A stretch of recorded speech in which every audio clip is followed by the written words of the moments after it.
Hello, everyone. It's me again. Welcome to another edition of Conversations with the Universe.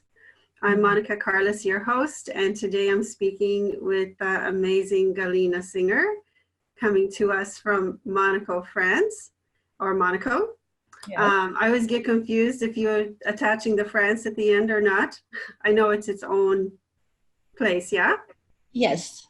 Well, thank you, first of all, for having me here. And yes, Monaco is actually, for administrative purposes, it is still considered part of France, but it is an independent principality, actually. Yeah. And that's just, I love that. I love that it has its own principality, but I know that from what I remember from my history, that it was a part of France. And so, yeah, so welcome, Galina. I'm so excited to speak with you today.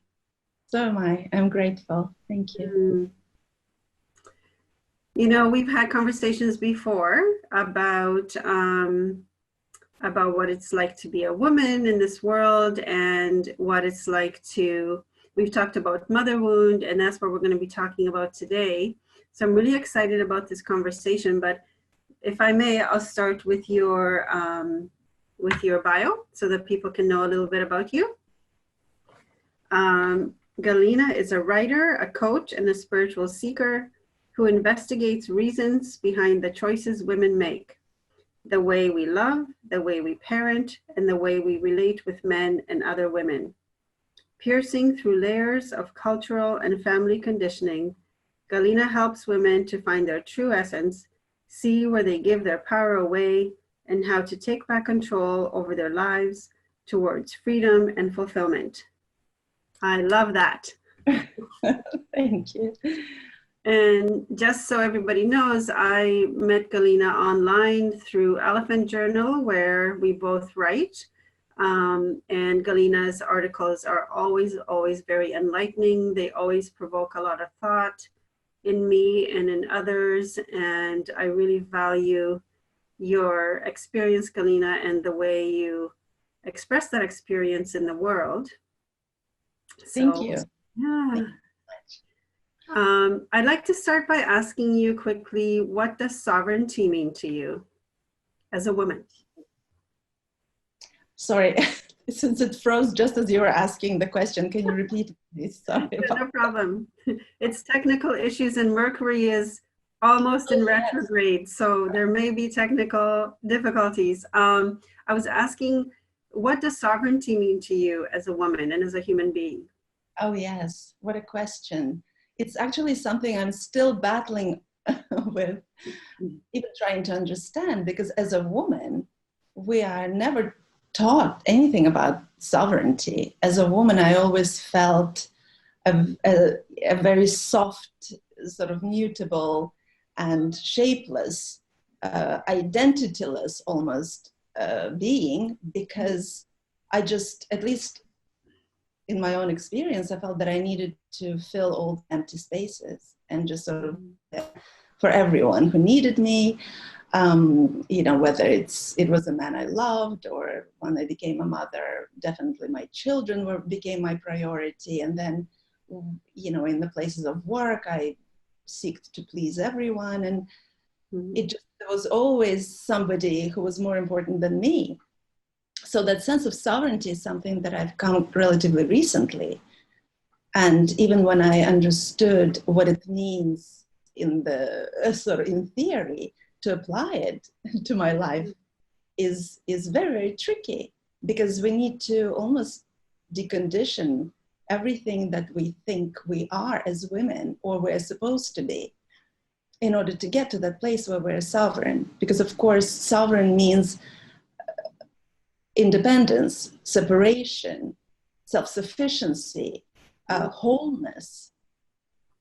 And none of these factors were part of my definition of self until very recently.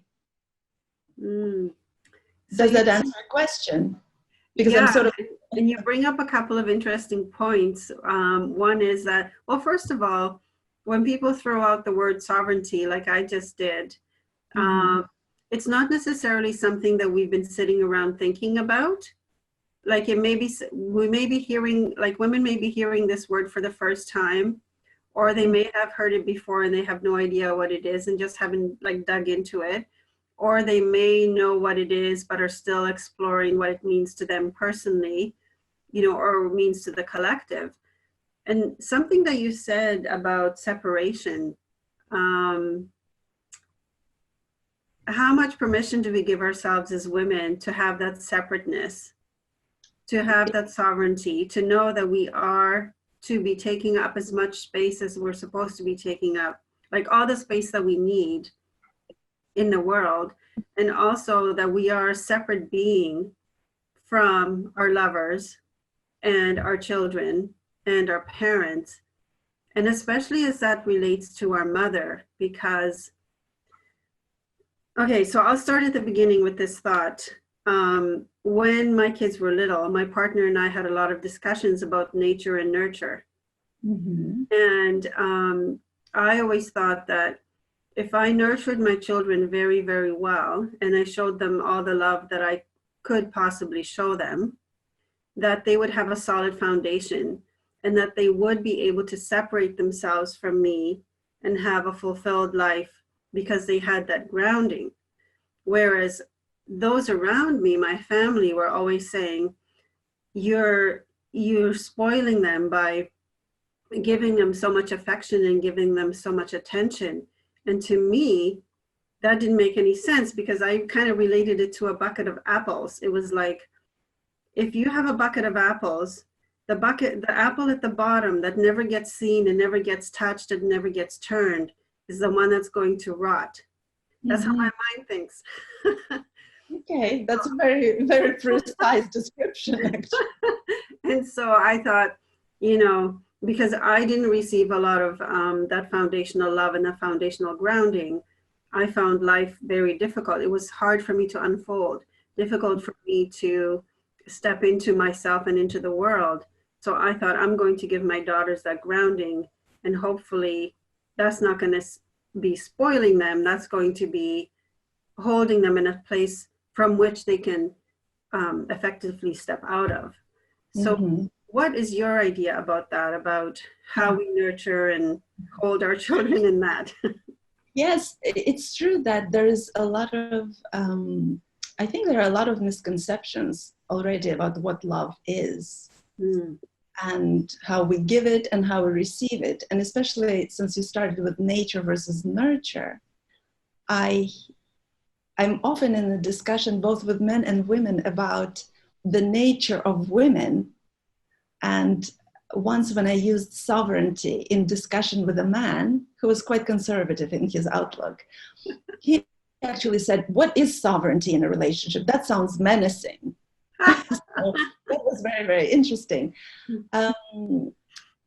How I raised my children, you know, until several years ago, I was leading my life very much as a mother. I was pretty much repeating my mom.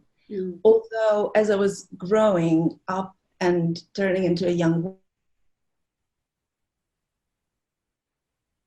I didn't want to be what I perceived her to be. I didn't think she was the model.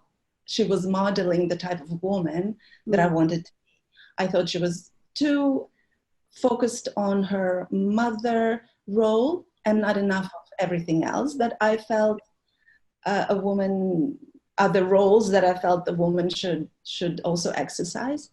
And but of course, when I became a mother, first of all, because it took pregnant, that first child, I remember clearly being in the hospital when she was born and just so overwhelmed by the experience and by that sense of something so momentous and important that it has happened.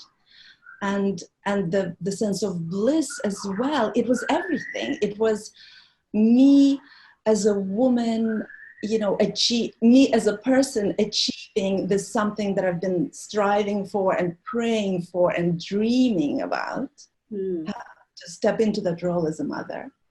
Me as a human being, as a woman in a sense of continuation of species, you know, and finally having the privilege to be part of that, you know, cycle of life Yes. It was just, I can go on and on just about that subject alone. But what I realized today, when my eldest is 20 years old and is a young woman herself, and with everything that I've gone through since her birth and today being 20, I feel that there is a lot of confusion between what we feel is natural for us and actually what is part of our conditioning. I think it is very, very difficult to separate for women what is really true to our nature and what is part of the pressures that are being placed on us today. And I'm not even saying that these pressures are placed from outside, because I think a lot of these pressures in the end is us placing on ourselves, that need to be a perfect mother, that need to be, everything that everybody wants us to be. I'm not sure that it's quite nature. I think a lot of it is nurture and expectations and pressures, because when we isolate what it means to be a human being, it is our first loyalty is really to ourselves, to our own body. We're here to take care of this vessel, our physical body. We're here to take care of everything that allows us to thrive, including mental health, physical health, everything. And I have to admit that until very recently, I didn't understand that that was in my body, my mind. I cannot be that person who can nurture the next generation, my children. And it happens that I have 3 daughters. So of course, it's not an accident, that I have girls, because all these issues are so important for me and in my own mind, that I feel that there is a particular message that I must give my, sort of pass on to children about what it means to be a woman and what it means to be a mother in today's world. Because that's another thing, what we are as women, although there is, of course, a definition that always stays, a woman is a woman, and we are the ones that give life. At the same time, what it means to be a modern woman has evolved dramatically in the last several decades and will continue to evolve. Yes. So once again, nurturing and being there for our children to the best of our capacities should never exclude being there for ourselves and attending to our needs, at least in parallel to attending to the needs of our children, and certainly not to put that on the back burner, because everyone suffers when the mother is not well, when she's not well cared for, when she's not well rested, when she's not in a good mood, even. Yes, what a great point, that everyone suffers when mother is not well. And that's part of that sovereignty. Like you say, there's so much pressure to conform, one. So first of all, we're not really ourselves, I feel, a lot of us when we become mothers, because we haven't done it before. So we're relying on what we've learned from our mothers or other mothers or mother figures, like mother figures that we have seen in the media or, on television, like television mothers. And I learned a lot from television mothers, actually. And we're still trying to understand ourselves in this new role, possibly rejecting a lot of what, we learned from our mother, then becoming horrified when we realize that we have made some carbon copies of our mother's, mothering ways. And then finding that sovereignty, growing into ourselves as a woman and as a mother, and finding that balance of being there for others, but being there for self. And I feel that when we are truly grounded as a mother, is when we understand ourselves as self and also as other. And, so do you want to speak to that? Yes, I wanted to say that what you're saying about being grounded is actually a very important point, because being grounded means being present for yourself and in the present moment. Yes. Because what I feel a lot of what my personal experience was based on, I wasn't present. I was denying my own needs. I was ignoring my body's calls. I was so sort of stuck almost in this kind of perpetuation of what I inherited from my own mother, Mhm.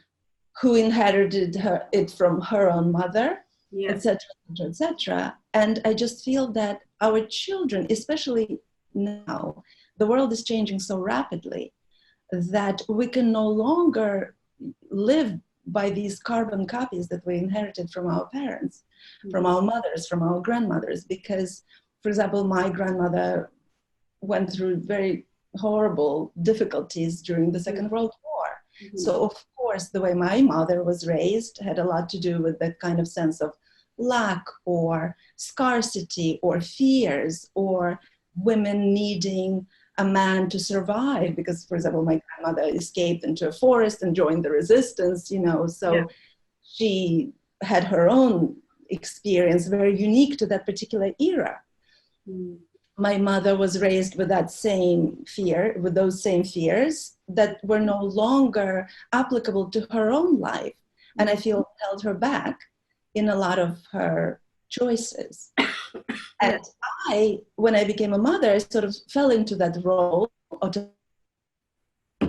And a lot of my attempts to raise my children, also now that I think about it, were based on all kinds of fears. Fears that they won't eat enough, fears that they will not grow properly, or, that has nothing to do with what my life, especially at that particular time, represented. So I think that what you say about being grounded and being present for our own experience, being in this time, in our life, in the life of these children, because also I had 3 children, but as you know, you have 2 girls. Yeah. Each one of them is different. So even within our own family, our behavior cannot be the same with every child, because every child has different needs and really needs us to be present for what is happening in the moment, rather than whatever our plans or raising children. So once again, that brings back to who we are, who our children are, what is the time frame and the epoch in which we're living, and being here for that, being here raising the children that we actually have, not the ones that we dreamt about, and right, feeding them according to their needs, not because we're afraid that they won't have enough food, etc., etc. It carries everything. So that present. What a valid point, because although we are part of our mother line, all the women that went before us, and now we are one of the women that is going to be before some other woman, in their mother line, that we do stay in our lane. I talked about that in our last call on healing mother wound, where I met with the group of women that I'm facilitating for, and we talked about staying in our lane. And that's part of what you're talking about is, although our grandmothers and our mothers had that experience, it is not our experience, even though it is part of our DNA and it's part of our cell memory now, and part of the collective memory, of the whole planet. We don't have to live that reality, but we are influenced by it. So when we rise in sovereignty, we recognize ourselves as the woman that we are today. And your other valid point about how different our daughters are. I have 2 daughters and you have 3, and each of them are their own individual being. They came for their own experience. I birthed them, but they're here for their own purposes. And how I relate to one is not the way I relate to the other, although you love them the same, but they're their own sovereign women. And they're also teaching me about rising in my power, because as I'm trying to teach them about rising in their power, I have to reflect back on myself and ask myself, am I actually doing that? Like, am I actually doing it for myself? And so I'm sure you've experienced that as well, where what you're teaching your children is teaching you to reflect back onto yourself. Yes, actually, the biggest lesson of motherhood probably was that realization that our children are sovereign from us, that they are not ours just because they came from our bodies. Yeah. It's so difficult to make that mistake, and because we're so attached, and our bonding with our children starts when they're still in the womb, that by the time they're born, we already have, and just ideas about how our mothering them will occur, and what we wish they are or will be, and maybe what they'll achieve. And there is just so much baggage in our projections onto our children. So learning that our children are not ours, that my children are not mine, that they actually came here for their own experience, was probably the most revolutionary thought that I had to get used to when I became a mother. And it didn't come, unfortunately, as early as when I was a young mother. It came relatively recently. But I'm grateful that it came soon enough while the children were still at home, so I could change my dialogue with them, and I could change my relationship with them. And it actually happened when my eldest was already 16 and in full rebellion, because of course I was an unconscious mom before, there were a series of rebellions that were hugely uncomfortable and just became dangerous, where I realized that it was a wake-up call, and that I needed to start understanding and viewing her as not a reflection on me, nor my skill as a parent, but this is her own life, and she was always very demanding of her freedom. So she always knew that she was sovereign. It was I who had trouble seeing it, because I thought she was mine, and I thought she was my responsibility to mold and to change and to shape and to teach. And the biggest and most humbling experience of motherhood for me was understanding that our children are our teachers. We are here to teach them certain things about life, but they're here to teach us about ourselves. Right. And because we're projecting onto our children, but we've also been projecting back onto our mothers as well. Like it goes both ways, as our mothers did the both way thing, with their mother and their daughter. And I know that when I was a child, I had these poignant moments in my childhood where I said to myself, I'm going to remember this experience, and I'm going to try not to repeat it. And I feel very blessed that I did remember the experience, and that I caught myself in the moment and said, there were times when I didn't. There was lots of times where I did repeat the cycle. And, there was a whole process of forgiving myself for that. But that whole question of, as a mother, being sovereign brings us back to that place where we have the right to ask, to give ourselves, to offer ourselves forgiveness, because we are a human being in our own right, aside of being a daughter and a mother. So there's that place in our life where we have to collect that sovereignty for ourselves. You can't ask somebody else for sovereignty. You can't ask somebody to liberate you. You need to liberate yourself. And as we do, we liberate our mothers and we liberate our daughters. Yes, I also agree that self-acceptance and compassion for self is very, very important, and it's actually instrumental in the healing process, I feel. Because when I understood the mistakes, when I finally started seeing and understood the mistakes that I made, for example, that guilt, that sense of self-punishment was just too much to bear, because you cannot undo what's been done. Yeah. And it's just not a very constructive process, let's say. Yeah.